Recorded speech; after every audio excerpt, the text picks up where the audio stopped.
I'd like to introduce our panelists here briefly. Scott Howard is in the English department and has 2 open access publications in the humanities. Jamaica Jones is at NCAR and runs the Open Sky project.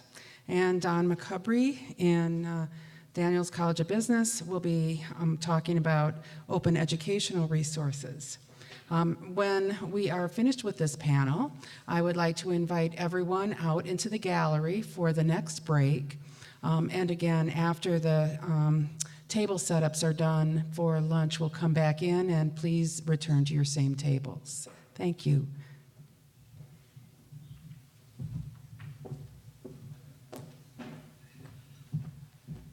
Thank you, Nancy, and hello, thanks for being here.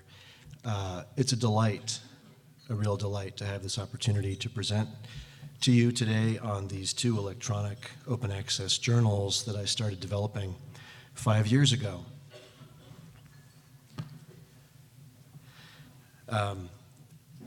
My talk is going to involve a lot of show and tell. I've tried to gather screenshots from both journals that speak as strongly as possible to some of the interesting accomplishments we've been fortunate to make that really concern building bridges to bring scholars in different subfields together to discuss and debate and to engage in the active investigation and construction of new forms of knowledge.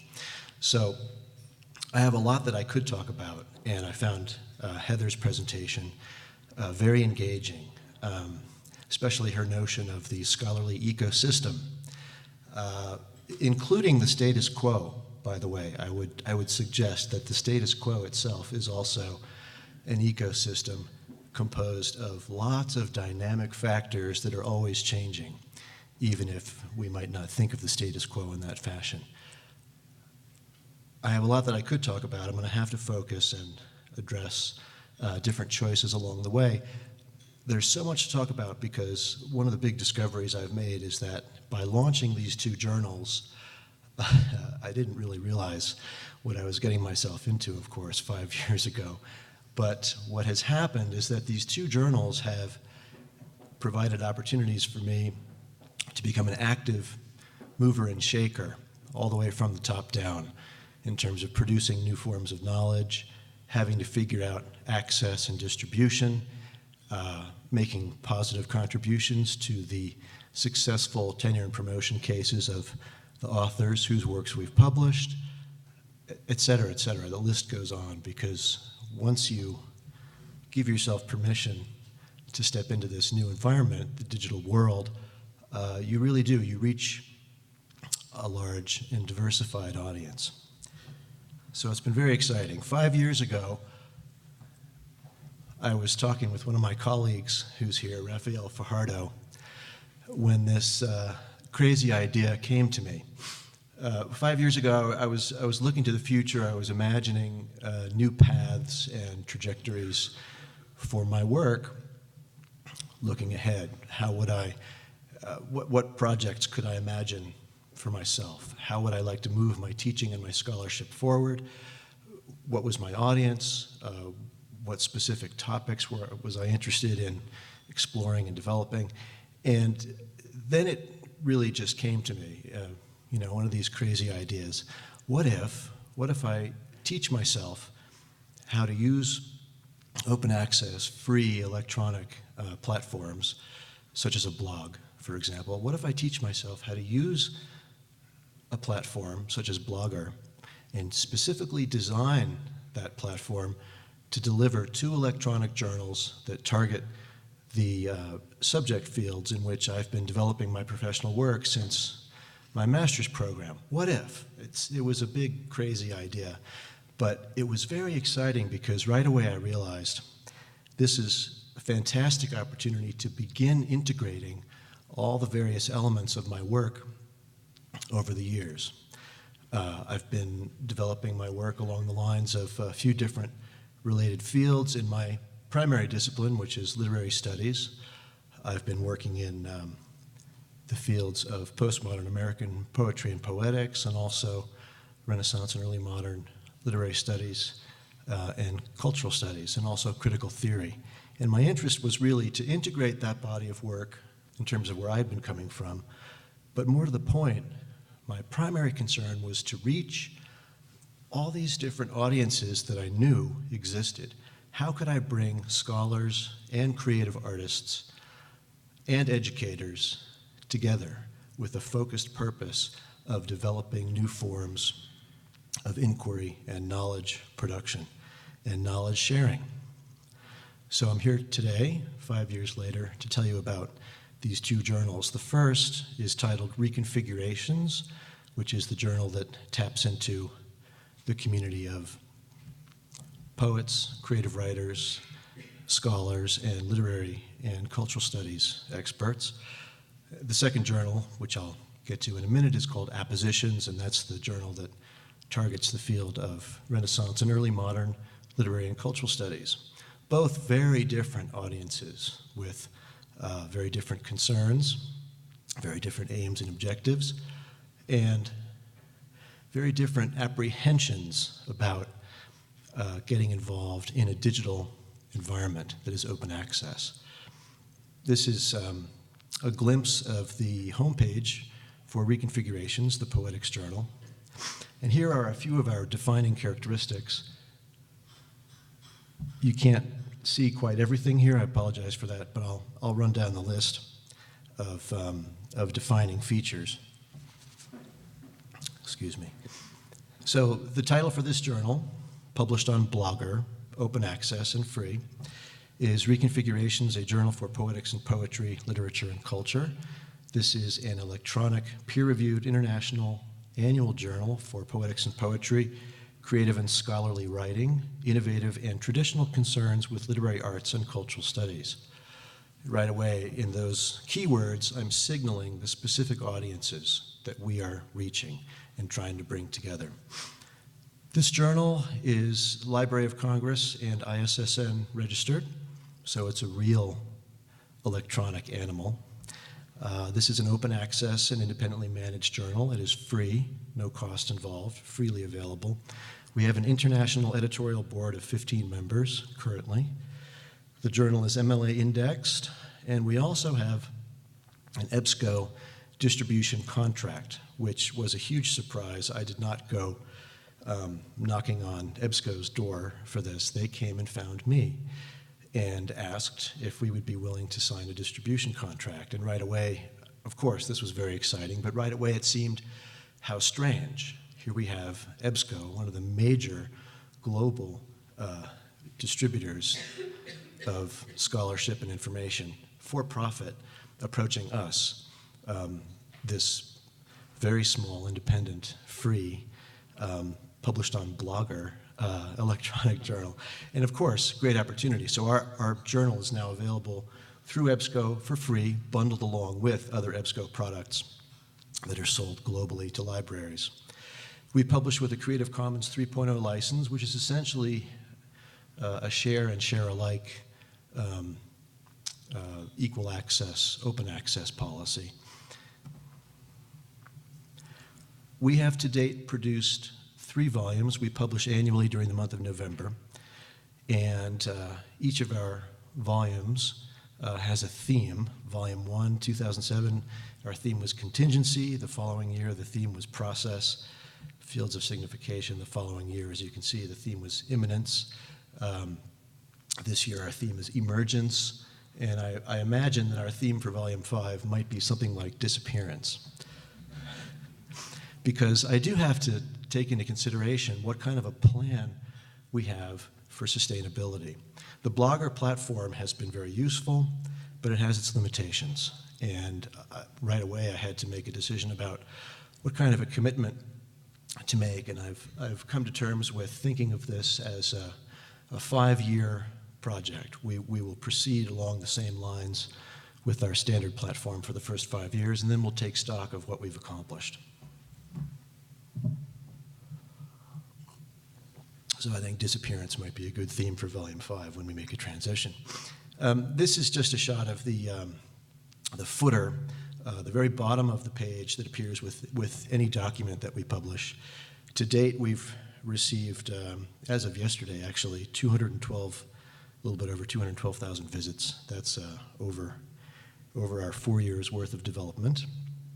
And you can also see that we invoke, in addition to the Creative Commons license, we also invoke the copyleft policy, which I'd be happy to talk about in a little bit if you have questions.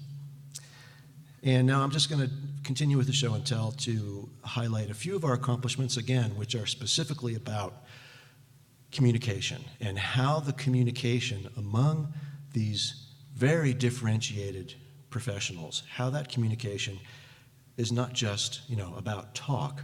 It's actually about contributing substance to the journal, which we then publish, and the communication in that regard becomes part of the record, part of the active, ongoing accomplishment of what's happening in this particular ecosystem.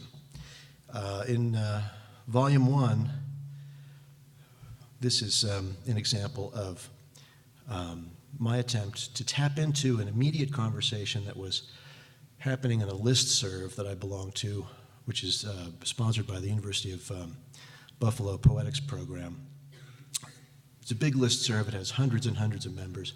There was this conversation in response to an article that Robert Pinsky published in Slate magazine. And typical, it was April, Poetry Month, and the conversation was about the current crisis in American poetry.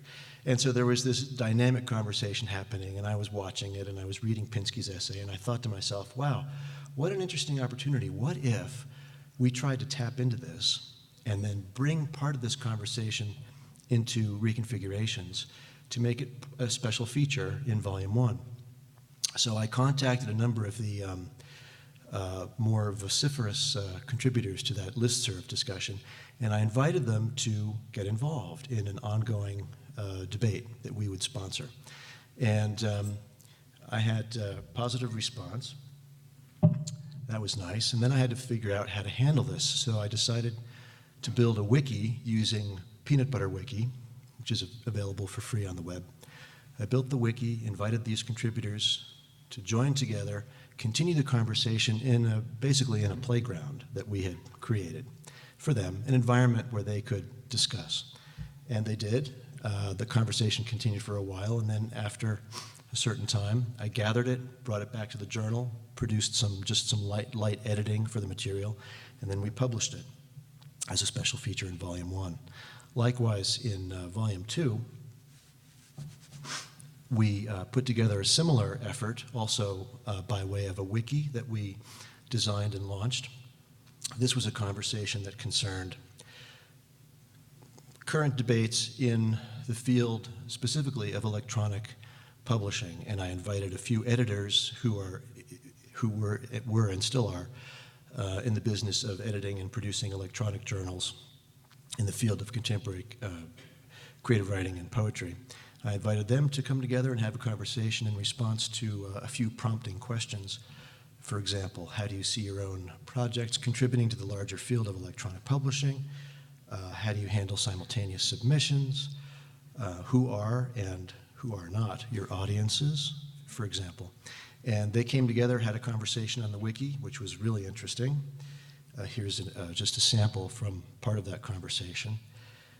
This was exciting. This was, again, another opportunity for me to imagine the possibilities.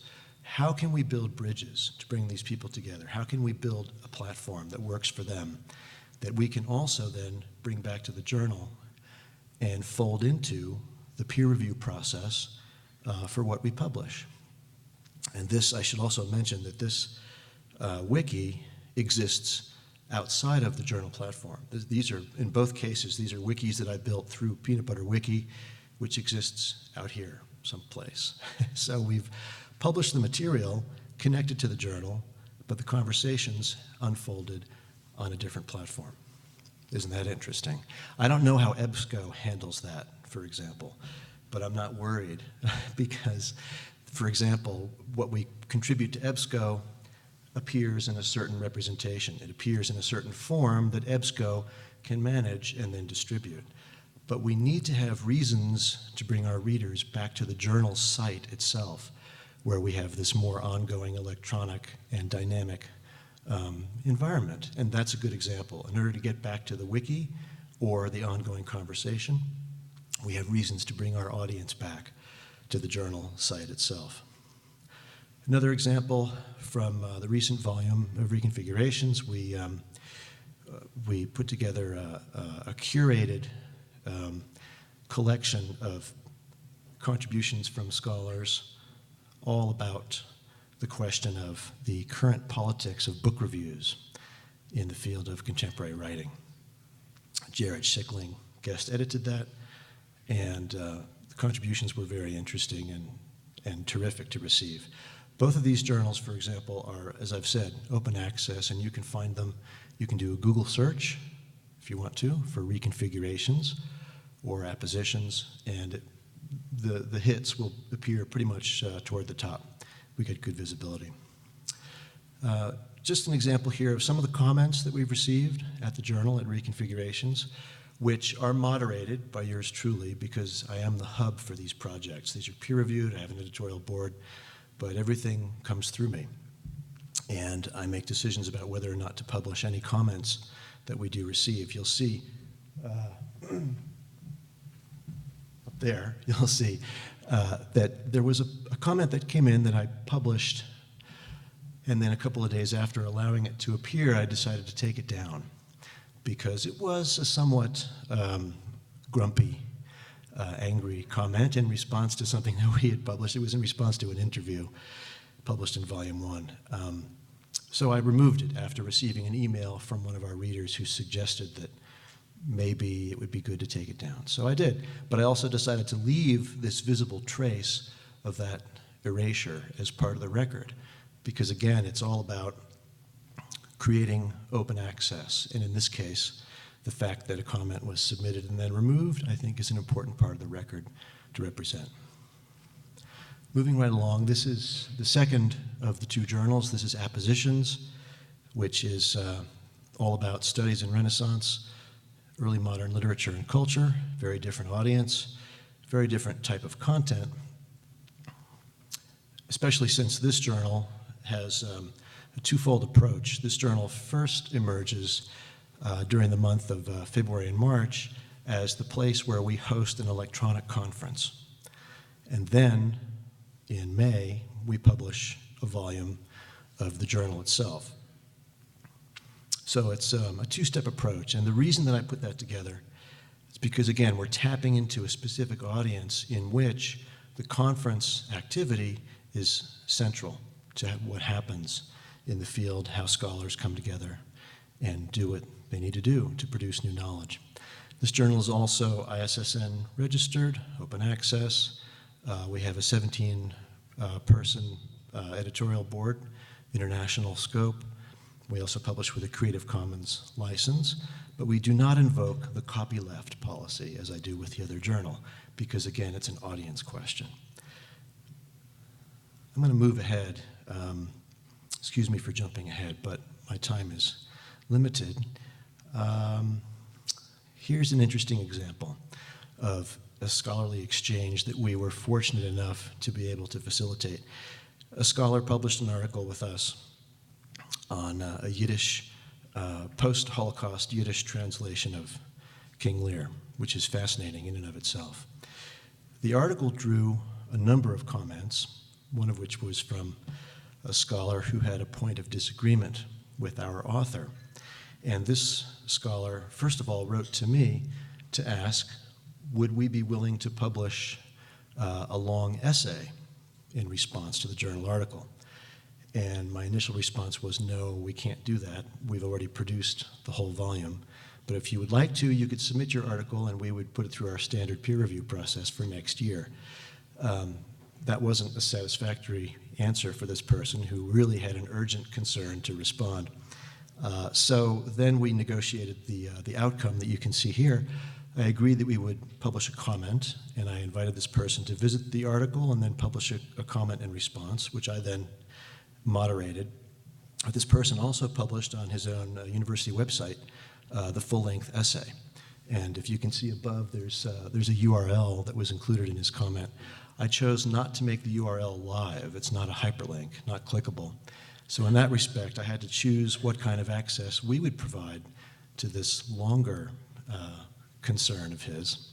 But we did publish the comment. In response to that, the author of the article became a little bit angry in response.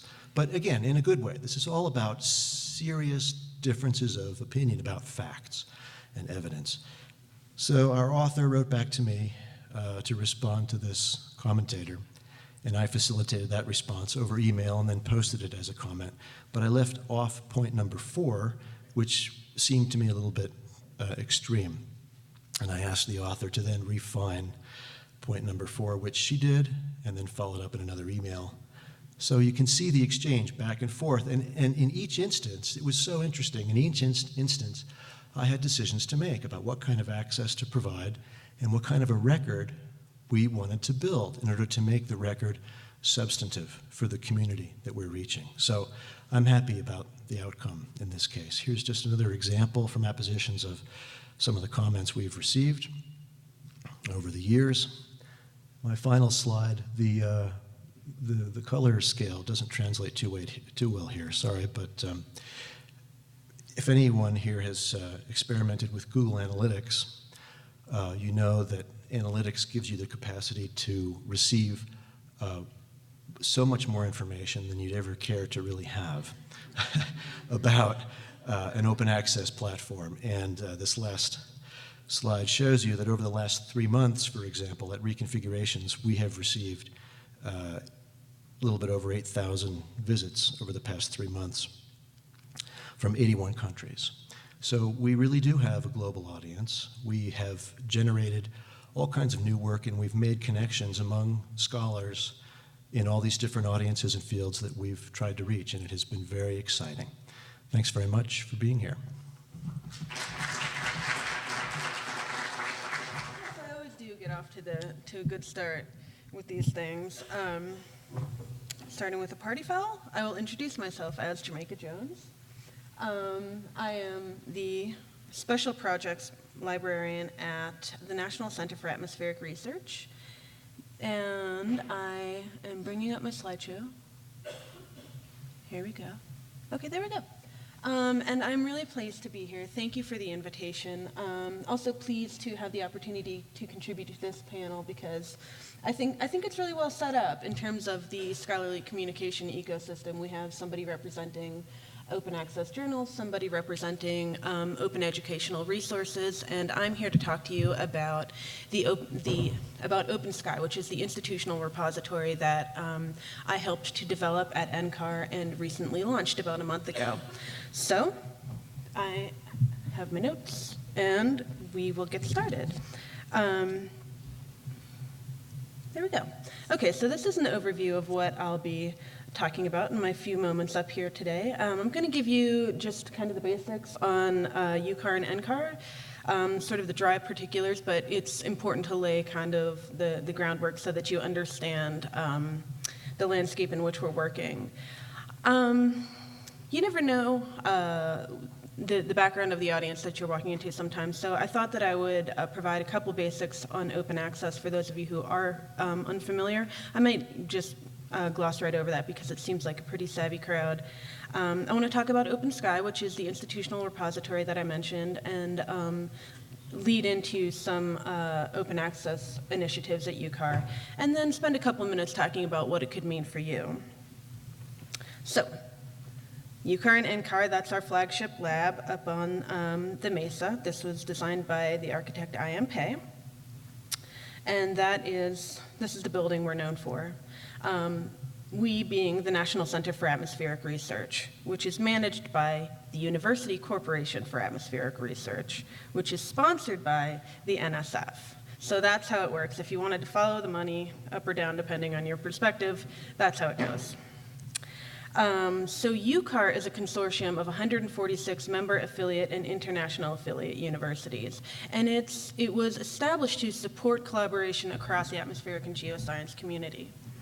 NCAR is where the research and modeling gets done. We also provide observing, computing, and observing and computing facilities and other services designed to support the UCAR community. Now, that community, as I said, is made up of 146 universities around the world. Some are really well endowed R1 institutions that are privileged, like we are at NCAR, to have great access to scholarship and research and the journals, the primary journals in the field. Others aren't at all. Others are very small regional institutions, universities in the developing countries, and so they don't have the same access to research and scholarship as their better endowed counterparts. So for decades, those member and affiliate institutions have been asking for access to UCAR research and scholarship. In response to, well, in an effort to fulfill our mandate of supporting the broader community, we undertook a number of open access initiatives at UCAR. But what is open access? As I'm sure you're all aware, it's an effort essentially to ensure that all research is made freely and openly available online immediately after publication. Heather provided a really great background to this morning. Gold open access there's a term, gold open access, and that refers to publication in an online subscription-free journal such as PLOS One. And green open access refers to deposit of published scholarly works into a freely accessible online repository such as OpenSky. And what is this OpenSky of which I speak? It is the institutional repository of UCAR and NCAR. We launched 1 month ago tomorrow, and it already contains nearly 3,500 resources, and those are almost all full-text resources. Roughly 400 of those are peer-reviewed articles. OpenSky also contains NCAR technical notes, manuscripts and monographs, proceedings, presentations, and posters, and a growing selection of archival materials. We also see it as being a realization of the UCAR open access policy, which we passed a year ago. That was really the first thing I worked on when I started at NCAR, and we're really proud of it. Essentially, the policy states that all UCAR and NCAR employees will will provide to the NCAR library a copy of their published scholarly works, and then that the NCAR library will take the reasonable measures to make those scholarly works available through an open access repository, which is, of course, OpenSky. It was fairly significant on account of the fact that it was the first such policy to be passed by any FFRDC, and it was modeled on, in many ways, the NIH policy that Heather referenced this morning. So, open access at UCAR. We consider ourselves to have enjoyed a lot of success in our open access initiatives, and so what I'd like to spend a couple minutes talking about is why we were able to be so successful and how we were able to be so successful. And I think that really boils down to five different factors: culture, communication, partnership, infrastructure, and services. The culture is pretty basic. As I said earlier, there's a mandate at UCAR to support collaboration and partnerships. That's why the institution exists. And that mandate stems from a broader culture of cooperation and sharing across the atmospheric and geosciences. I think this image hopefully will help to illustrate that point. This is the point that the atmospheric and geosciences are global science. They cannot be conducted in a vacuum. They can't be conducted in isolation. You have to work together to work at a global scale to do global scale research. And this picture, which is it shows the concentration of water vapor in the atmosphere, I think is a good illustration of that point. Communication was also central. We built on that culture of collaboration and exchange in the atmospheric and geosciences, and embarked on a tireless campaign of communication with every constituent that we could think of who would be affected by or interested in our open access initiatives. We worked from the bottom up, more or less. We spoke with all of our scientists, presented to every single lab and division to not only talk to them, but learn from them and listen to them about their needs, their interests, their concerns, and use that information to build a tool and to build a service that would address each. We also spoke with our administrative staff because we recognized that while obviously you want to get the buy-in from the people at the top, it's the administrative staff who are going to be doing the work.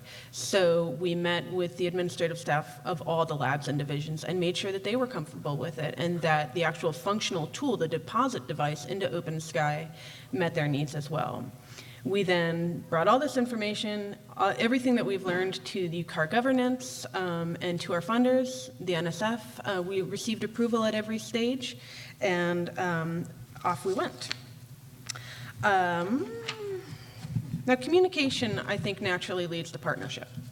And we heard two primary concerns from our scientists. One was probably the obvious concern about violation of copyright, which we were able to address pretty easily. The second was a more challenging question. It was, what is this going to do to the academic societies that we work with? What kind of effect is this going to have on our publishers? At NCAR, we work primarily with 5 publishers. AMS, which is the American Meteorological Society, AGU, which is the American Geophysical Union, and Springer are among the top 3.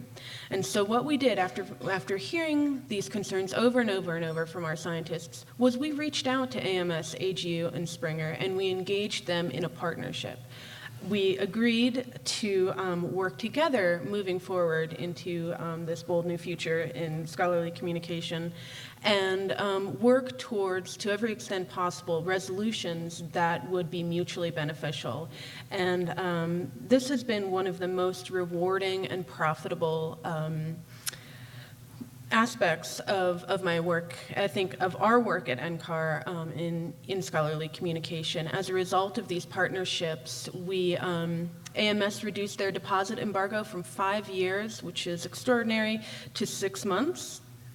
AGU reduced their deposit embargo from 2 years to 6 months, and Springer has offered to make all UCAR-authored articles published in Springer journals available for free via their Open Choice program. Together, these 3 account for 55% of our published outputs, so that's a really significant percentage of our research that's now available to the broader community, either immediately or expedited. Working with the existing infrastructure was also key.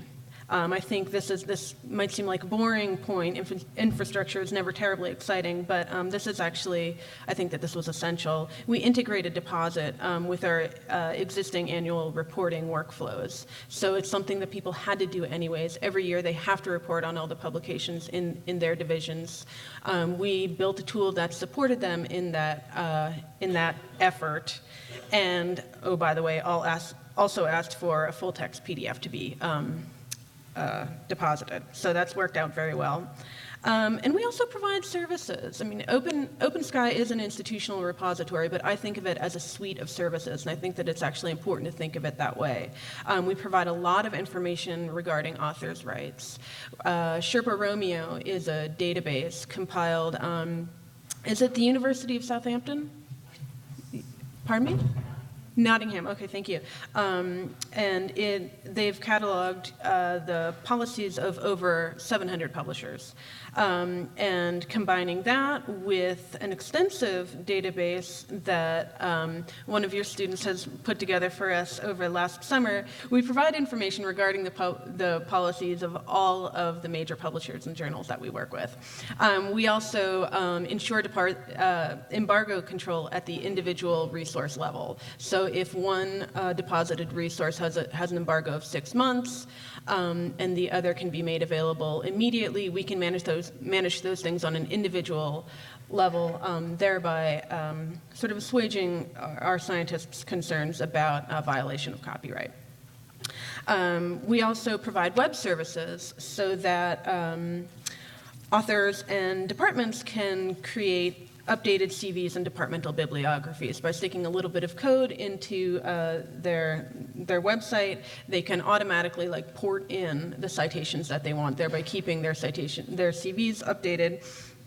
And we also provide a lot of metrics and are working to provide more metrics that will help each department and help the institution as a whole brag, essentially, and prove its impact to the community. So this is all well and good, but what can this all mean for DU?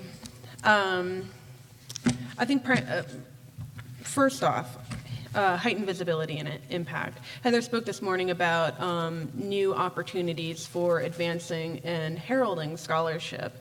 What I have up here is a web exhibit that highlighting some resources in the archives. Those digital resources are held in open sky. So it's these kinds of exhibits, it's these kinds of emerging ways that you can create new audiences and new ways of engaging with your scholarship. Increased citations. It seems, well, it just seems like common sense that increased access would result in increased citations. There have been a lot of studies about this. There's a bit of a debate going on, but it seems to me that the research is indicating that open access does have a direct and positive impact on the number of citations that an article will receive. This graph is just kind of, it's there to show you a pretty picture, but it does get the point across. This is a graph that's specific to high energy physics. To the high energy physics community, but I think that it's safe to say that it could be extensible across all communities. Oh, this is where I have to pull out my notes. This is great. So greater engagement with the general public. I personally take that very seriously. I think that it's very important. I could see that it would be very important to DU. I want to highlight that with a little story. One of our scientists just published an article in PLOS One, and it was about, he modeled the potential way that winds could have actually caused the Red Sea to part. And it got a lot of press. And so when people heard this on NPR or when they read about it in the newspaper, they could go to PLOS One and they could actually access that research, which is so cool. And he, being a scientist, has every day charted the number of views that his article has received, and to date it has received roughly 37,000 views. That's what that little circle is, which you can't see. That's what that number is in there. And I got another number. Oh, but you can see this one. Okay, so there's also an animation, a related animation on YouTube. And that animation has received 523,000 views. That's incredible. And, he asked the inevitable question. He sent this in an email to me. Does all this popular interest translate into scholarly interest? I think it does, he says. And I'm going to read a longer part of the quote from him. He writes, "The respected biblical scholar James Hoffmeyer was quoted in one news article commenting briefly on my research. James Hoffmeyer does not read the Journal of Coastal Research, but it's implied he was interested in the article and was able to access it because it was in PLOS One." So these are some obvious benefits accrued to open access publishing and open access initiatives. I think there are some less obvious benefits that are important to think about. Increased engagement with the general public could very directly lead to increased enrollment and increased engagement with DU scholarship. So I just see a lot of potential there, and it's why I love what I do. I think it also provides the opportunity to help shape the future of scholarly communication. As we all know, scholarly communication and the media in general are undergoing a sea change. And by engaging actively in that change, you engage actively in what the results might be. We all know the phrase, publish or perish, and it's always seemed to me that kind of places scholars and researchers, in some respects, at the mercy of the publishing process. By engaging with open access, you gain some agency in the outcome of this change. And I think with that, I was going to open it up for questions, but I get the sense that we're holding questions till the end. So I'm going to hand it off to the next speaker and look forward to your questions when we're all through.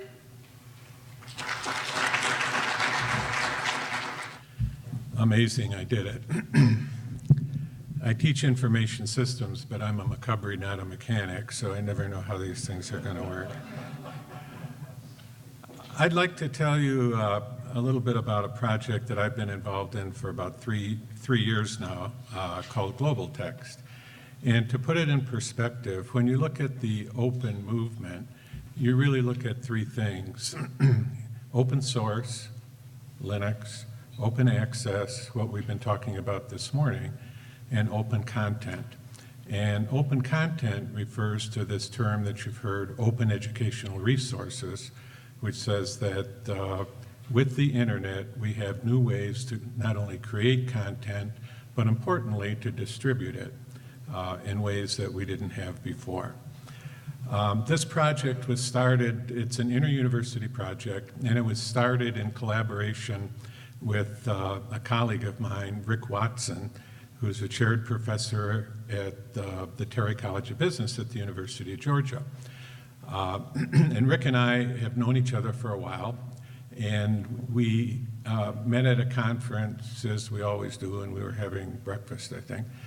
And he was talking about a book that he was having his students write, a book on XML. He was teaching a class in XML to graduate students, and he couldn't find a good textbook. And he said, well, fine, I'll have the students write the textbook. And he put it up to a vote, to the class, and he said, look, what would you rather do? Would you rather have a term project, and maybe it's in teams, maybe it's individual, and you'll write a 60-page paper, excuse me, and I'll grade it. And if you're happy with the grade, you probably won't come back and pick up your project, and I'll keep it around for a couple of years, and after that I'll toss it. Or you can go in teams of two and write a chapter in a book that will have a life after you're through with the class. It will live on, and we'll post it on Wikibooks, and it'll be available to students all over the world. And so the students unanimously said, let's write the book. It just makes a whole lot more sense to us.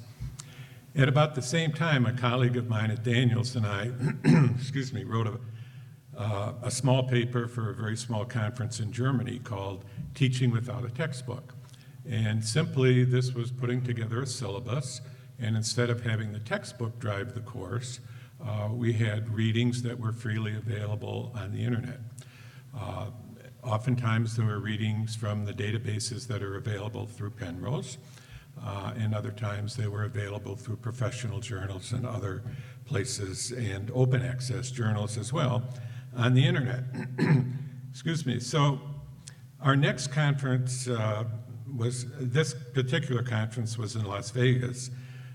The next one coming up after that was going to be in Acapulco. Well, I spent a couple of years in Latin America. I was based in Mexico City, traveled around through the Andean packed countries, and I'd been to Acapulco a few times. I kind of liked it. It's not what it used to be. But at any rate, I said, why don't we put together a panel for this conference in Acapulco? And we'll call it Open Content Textbooks. No one is as smart as everyone.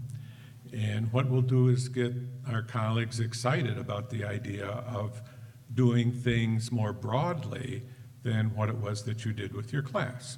Have information systems professors contribute chapters to books that could be used by the information systems community. And he said, great. And so we got talking about it. We brought a couple of others into the loop. And we all got so excited about it that we said, yeah, let's go ahead and propose the panel, which was accepted. But let's get started on this project. Why wait another 9 months? So that's what we did, and that's how this project got started. This is a quote that's on our website from Nelson Mandela: "Education is the most powerful weapon you can change the world."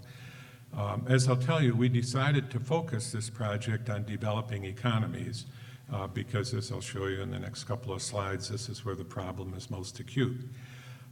There have been studies by the World Bank and others that show that the return on investment in education in developing economies is 14 times greater than the return on investment in infrastructure. And largely this is because of, train tracks are built in the wrong places, highways are built in the wrong places, and there's a wee bit of corruption in some countries. All right, we talked about the cost of journals. The cost of textbooks is also a problem. When I speak to audiences about this, I'll ask academics, how many of you think textbooks are too expensive? And all the hands go up. I ask students, how many of you think the cost of textbooks is outrageous? And all the hands go up. Talk to parents, how many of you think the cost of textbooks are so expensive? And all the hands go up. Prices are increasing at twice the rate of inflation. Let me tell you a couple of quick stories. When we first got this project going, I would use global text as an example of a disruptive technology in an information systems class that I teach. And I'd say, you want to think of it as kind of like iTunes, instead, nobody buys CDs anymore. They buy tunes individually and they're downloaded. And, the CD manufacturers should have seen this coming, and maybe they did, but they denied it. And now, Apple and other sites have all the music business. At the end of one of the classes, I got an email from a student, and this was an undergraduate who was working at putting himself through school by painting houses. And he sent me an email which said, "I think I just made a scene at the bookstore, and I want to apologize for it." But what happened was, the book that we used in your class cost me $160. And I went to sell it back to the bookstore, and they offered me $5. And I exploded. I got very upset. And I apologize for that. But $5. And I said, why? And they said, well, because a new edition of this text is coming out in January. Okay? And that'll be the market value, when we resell it. So what I did, I happened to know the two co-authors of this textbook, and I forwarded the students' email to each of them. One of them came back and said, hasn't this kid ever bought a car? And I said, I don't know if anyone has bought a car for $16,000 and sold it for $500 3 months later. No response. Sent the email to the other co-author, and the answer came back, you should have told the kid to sell it on Amazon. So this is the kind of sympathy I was getting from textbook authors. And I'm a textbook author too. I've co-authored a couple of textbooks, 1 to 2 editions, 1 to 3 editions, but that's a story for another time. Publishers do come out with unnecessary new editions to cripple the used book market.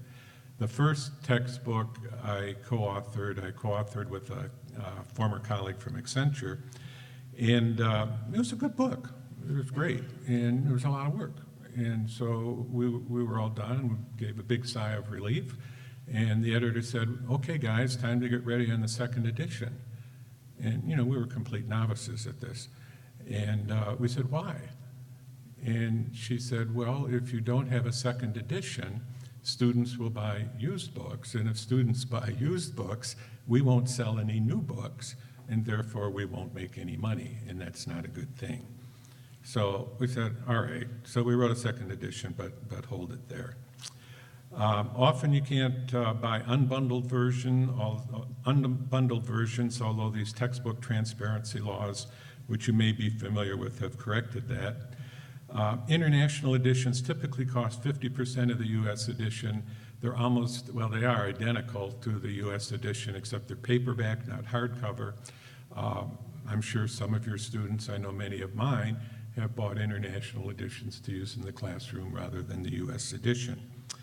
There was an entrepreneur who said, hey, there's a business idea here. What I can do is go to the UK, buy a bunch of international editions, bring them over to the US, and sell them for 75% of the US cost. The Publishers Association actually filed a suit in federal court to prohibit this guy from doing that, okay? Now, what that reminded me of was all of the senior citizens in Minneapolis who get on Greyhound buses to go and buy their prescription drugs in Winnipeg, okay? So, you know, there's some bad things going out there. And, you know, the question was asked, what should I do with my Elsevier stock? If I were you, I'd sell my McGraw-Hill stock, but we'll talk about that in a minute. So the response to this has been the open educational resources ecosphere.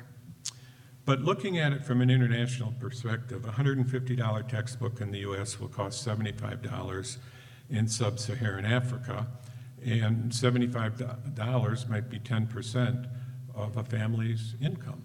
Okay, so they're simply not buying new books. So they're out of reach of students in developing economies, and the lack of affordable textbooks is therefore a barrier for students in developing economies to lift themselves and their countries out of poverty. Education is going to do it. And we not only want to, I mean all of us who are involved in this, not only want to educate the students, but we want to build the economies in such a way that someone in Kenya doesn't get an MD and, you know, then leave the country and go to the UK and practice, okay? So anyway, this is how we focused on global text. There's a number of links in these PowerPoints. They're all on your drives, and I'll try to link to some of them in the afternoon breakout session, but you know, you can look at them at your leisure. This is our website. It's an inter-university project to provide free, high-quality textbooks to students in developing economies, okay? Now, there are about 50 universities in the loop in one way or another. The core team is comprised of Rick Watson from Georgia, myself, Wayne Huang, who is a PhD student of Rick's and a native of the PRC, Andres Sepulveda from the University of Concepcion in Chile, Kevin De Souza, who's a native of Goa, grew up in the Middle East, and he's now at the School of Information at the University of Washington. And then the chief technical officer is a German at the University of Passau. Good to have a German for the chief technical officer. It's working well. You might have noticed in going down this list, I'm the only American in the group. Where we are now, we have 90 books, and there's a link to the books. The website is, I'm a little embarrassed by the figures that I was hearing here, but these are downloads. 1,200 visitors each month from 30 plus countries. Originally, when we started out, we said we're going to write these books. We're going to engage the collective intelligence of the academic community and write the books. We got some funding from a Swiss foundation to write 2 books as a pilot study. We did it, but you've all experienced this. Academics promise that they're going to get something done in 4 months, and it goes on the bottom of the pile. They weren't getting paid for this. This is not as good a tick mark on the Vita as a hit in a referee journal. So, you know, I had one colleague turn around his chapter in a week, but he'd written 20 textbooks already. And I had another colleague who never delivered after 18 months. You know, I ended up writing that particular chapter. But the interesting thing, well, anyway, we decided, I'm not sure we want to do original content. We are still doing original content. But what happened was other authors saw what was going on with global text and where we were directed, and they contacted us and said, hey, I've got this book. I was just getting, the best example was a book in educational psychology that 2 senior professors who had written books before were getting ready to send off to the publisher, and they said, you know, we'd rather give it to global text. And so, they sign the copyright over to us, and, it's one of the more popular books on our site. So we've had several instances like that where books have been donated. And then some are links to other high-quality open content books in the OER ecosphere. I'll show you some examples in a couple of slides, but it's a highly connected ecosphere. People are cooperating with each other in this effort. In most cases, and in our case, books can be read online. You could log onto the website and read the book on your PC. You can download it to a laptop and read them.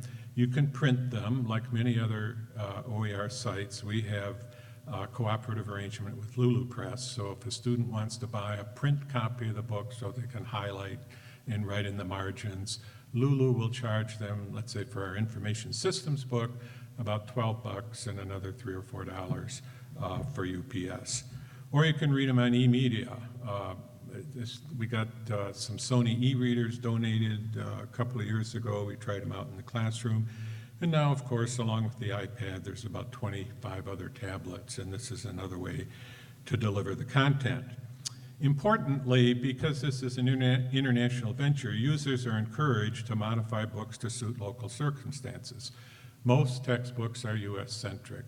Most examples in business textbooks, for example, we'll talk about Dell Computer, Walmart, Ford Motor Company, and so on and so forth. And the examples, are in a U.S. context in terms of the legal environment, the regulatory environment, the cultural environment, and so forth. So our books, because they're under the most liberal form of Creative Commons license, which means you can do anything you want with the content as long as you do it with attribution. You can change, add a chapter, delete a chapter, do whatever it is you want to suit local circumstances. Books will be available in Arabic, Chinese, English, and Spanish. We have some books that were originally written in Spanish coming up from Concepcion. Most of the books, of course, are in English. We have one book that was written originally in Arabic, and translation is mixed. Chinese are busily translating everything we have. Spanish is slower than I thought it would be, but we have some things going on there that I think will speed it up. And Arabic should be going faster. They certainly have the resources to support it if they wished, but that's going a little slow. But there is some work going on there. I won't click on the link, but maybe we'll get a chance to do that in the breakout, or again, you can do it on your own. Some of the issues we're looking at are these. Building the student-operated enterprise. We want to get students involved in this process as much as possible. They're very much involved in the production side of the enterprise down at the University of Georgia. We need them to help spread the word. It's great to have this site, but it's been very difficult in making profs in other countries aware that free textbooks are available for them over the internet. I mean, we simply don't have the email lists and connections to do it. I think the biggest obstacle to adoptions is faculty. We have to change the faculty culture. It's just too easy, to sit with a representative from Pearson who calls on you and says, Professor McCubbrey, here's a copy of the latest edition. It's wonderful. It's got test banks, PowerPoints, lesson plans, everything you need. And, you've used it for 3 years, and you say, fine, I'll take it. And you may not ask what it costs the student. We recently, within the past year, got connected fortuitously to a student organization called ISEC. How many of you ever heard of ISEC? I've been in the academic world for 25 years. I'd never heard of this group. It was established shortly after World War II in France. The acronym is French, but they don't use it anymore. It's a group that you want to think of it as Students Without Borders, totally run by undergraduate students. They do good works. There's 50,000 members worldwide. Excuse me, they're in 108 countries. They have an alumni group. And we got connected with three Westerners who were managing an ISEC initiative in Cambodia, building a local chapter there. And they wanted to adopt global text as one of the good works that they were doing in Cambodia. So they did, and they just did a marvelous job. I mean, when you think about it, what it turned out to be is we had publishers' representatives who could call on professors face-to-face and make them aware that there were free, high-quality textbooks available over the internet. And we didn't restrict it just to global text. We said, here's global text and here's 20 other open educational resource sites that you might look at.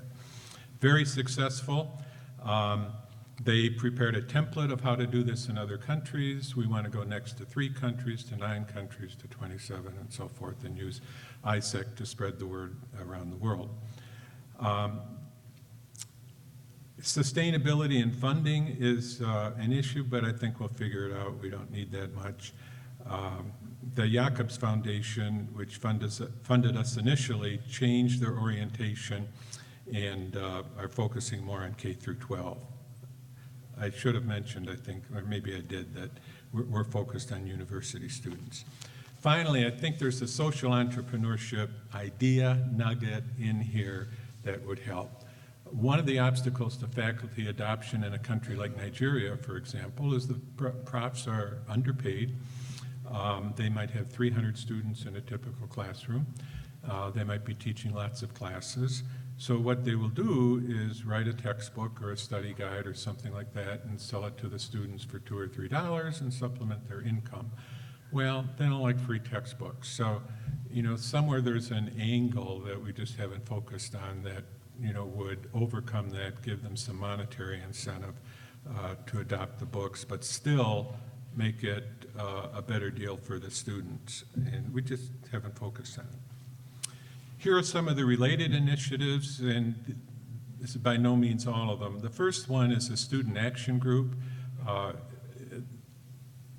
The link is, and I'm not going to show you any of these, the link is maketextbooksaffordable.com. It's a student group that gathers groups of students together on campus and campaigns for lower cost textbooks and open educational resources. OER Commons lists a lot of resources, MIT OpenCourseWare. We've talked about Rice University has a great site called Connections. We have one of our books on there. They'll be putting more on there.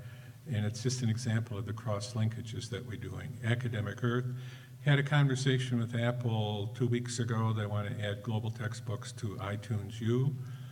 And then some of the business models, there are online editions of traditional text.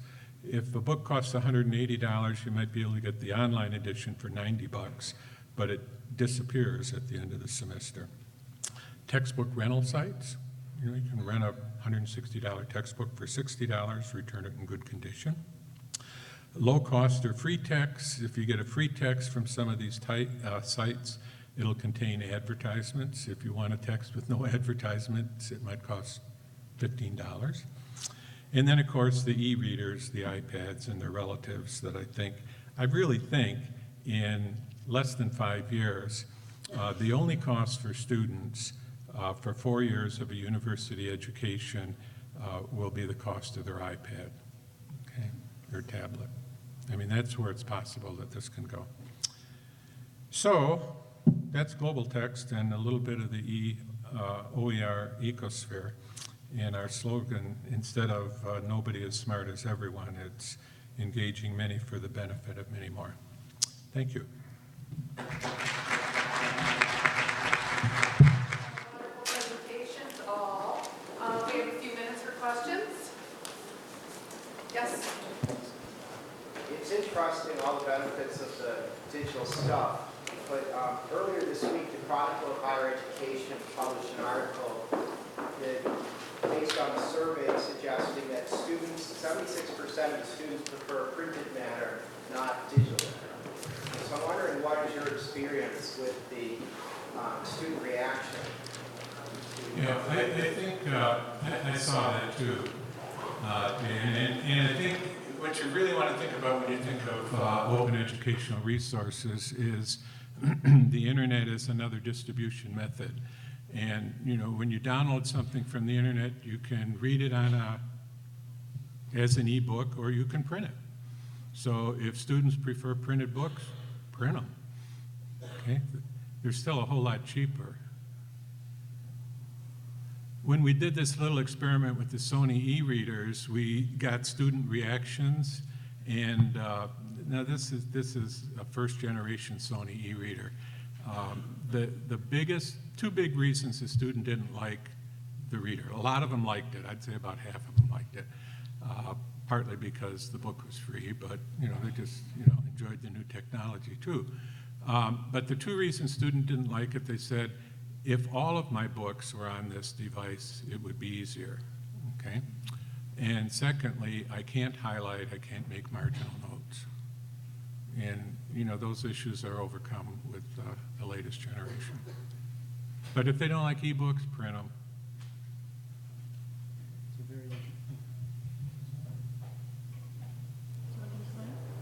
I think you have to turn it on there.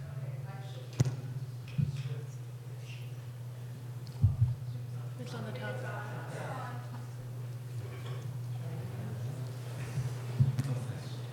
Of course, there's a switch for everything. Thanks. This is analog. The analog digital interface, important as ever. That's a really good question, and I have something to say. First of all, I just want to make a comment about the water. Water is essential for any ecosystem, so I see this as a fortuitous Thank you. Thank you for letting me further out. engagement with the great dynamic metaphor of Sure the you want to give me ecosystem. more? That's a really interesting question. You know, the digital divide is alive and well. I don't know about your home department, but in my department, I would wager that the majority of my colleagues in the English department would still prefer to read a hard copy bound volume, whatever type of material it may be. And that may translate into a similar preference among students in my major, in the English major.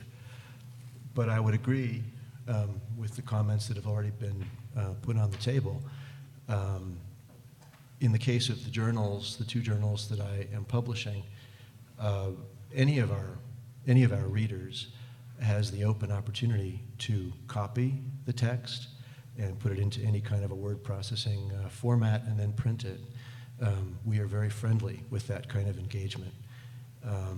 So I really don't see this as a problem. If it is, I think it's just an index of the learning curve that is out there in the communities that will change over time. It simply will. It will change over time.